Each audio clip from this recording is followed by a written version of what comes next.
Third-party games are usually hit or miss. They don't typically have a large budget, or a large amount of time, or even a large staff to work on. But occasionally, they make something that can really surprise you. One such game that really surprised me was Wurm, spelled with a U. The basic plot of Wurm, spelled with a U, is that the government has funded a large-scale expedition to the center of the planet. They've sent 4 super tanks to the center hoping to find something. However, none of them have come back. So it's up to the 5th one, the VZR-5 codename Wurm, spelled with a U, to go to the center of the Erath and find out what happened to the others. Now, this game starts out as a fairly basic, horizontally scrolling shooter. But then surprise! You can hover. Yes, your tank isn't bound to the ground, you can fly around. And you'll notice you have both a health and a fuel meter. This is kind of interesting because as you take damage, your health meter will rebuild itself, but your fuel will go down. If you're hovering, you will take up much more fuel, but if you're in tank mode, you'll take up less. So progression has a little bit of a risk-reward system, but shortly after progressing, you come to this wall, and surprise again, because you can use the drill to dig through stuff. Yeah, that's kinda cool. It opens up alternate paths, and sometimes is actually required in order to progress. But you have to go at it from a straight-on angle, because if you don't, you can actually get wedged in between stuff and take a lot of damage. Anyway, you get to the end, and surprise for a 3rd time! There are anime cutscenes. Well, actually there's only about 4 or 5 different scenes that get reused over and over with new dialogue, but still, I gotta give him points for doing something kinda interesting. But once the cutscene's over, surprise for a 5th time, because you're now in a first-person shooter with RPG talking heads. I'm gonna have to explain that a little bit, I guess. Alright, so this mode is a turn-based first-person shooter of sorts. So you start off in this sort of talking time, where you can switch out your Wurm, spelled with a U's, weapon, and you can talk to the crew. Talking to the crew will do one of 2 things. It will give you useful hints, which will raise your possibility, or it will give you health, or alternatively it could be a colossal waste of your time. You can only do this a few times before your talking time is up. Once talking time is up, it goes into first-person mode. Now, your goal here is to find the weakness of your opponent. Shoot at it, and try and avoid their attacks. This is kinda interesting because you have to physically evade their attacks by scrolling them off screen while trying to pinpoint their specific weakness, as might have been described by your teammates. As you talk to your teammates and get useful information, and as you attack your opponent's weakness, you slowly raise your possibility. Once you raise your possibility to 100%, that's the full possibility of success. Attack the opponent a few more times, and they go down instantly. It's a little confusing at first, but it's actually pretty cool, and it breaks up the side-scrolling. Once the giant, super cool monster goes down, surprise again! Because it's also a run-and-gun game. This mode's kinda cool because the world presented in front of you is a multi-layered maze.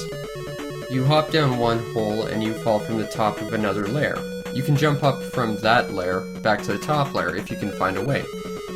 Your goal is to reach a certain point in this maze to activate some sort of plot point.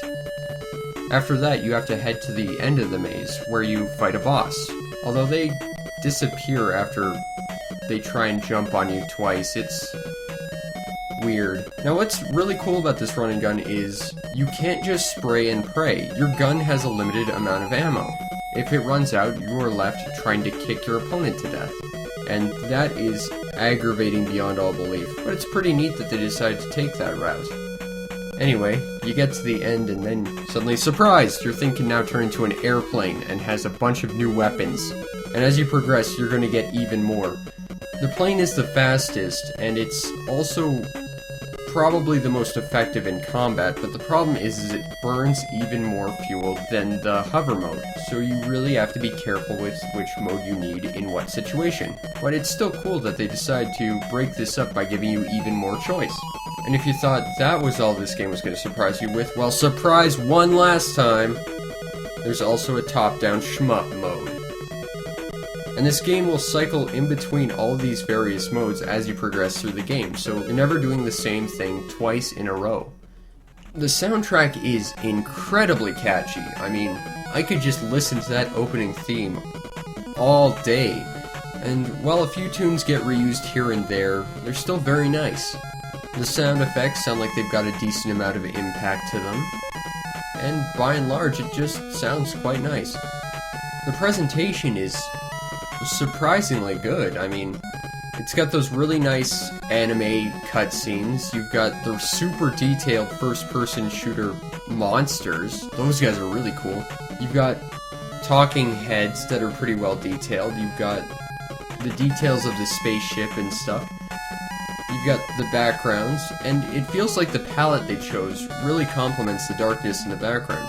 Like, it looks dark, so you kind of get the feeling that you're underground in a cave, but everything else is super bright colors in contrast, which makes it look very interesting.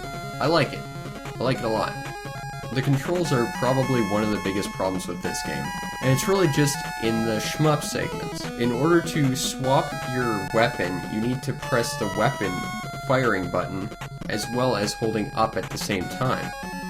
And if you want to change your ship, you have to press either up or down depending on what mode you want, as well as the B button. So it takes a little bit of getting used to, and it's going to be very confusing if you don't know it ahead of time, and if you don't have the manual. And no one kept the manual back then, that's why they're so rare nowadays.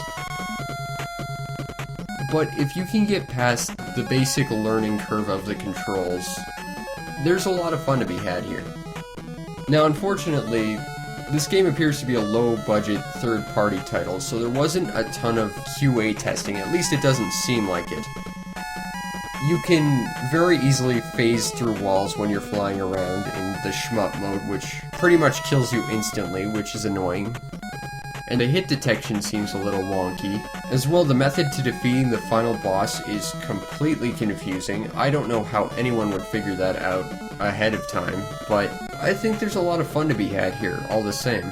Aside from re-challenging yourself, there's not a ton of replayability with this game. You've got one singular linear progression through the stages, and nothing ever changes it up. It's very much the same game every playthrough. But that said, it's still a fun game, and the soundtrack's pretty kickin', so I could see myself playing this once or twice more.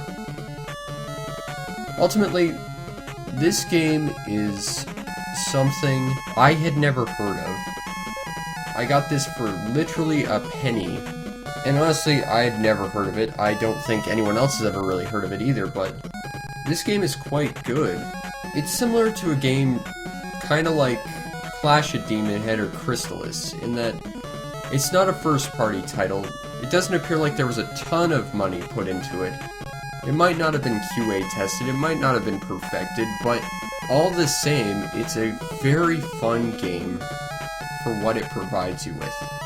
It might not have done everything perfectly. In fact, it does virtually nothing perfectly. I mean, the story's a convoluted mess, but despite all of that, Wurm, spelled with a U, is a very fun game.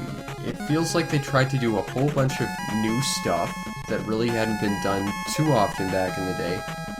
They tried combining a bunch of different stuff so that it wouldn't seem terribly bland or unoriginal. They're constantly throwing new concepts at you pretty much at every turn, but not so fast that it's hard to follow. Ultimately, I paid a total of 1 penny for Wurm, spelled with a U, for the NES, and I think it was well worth it.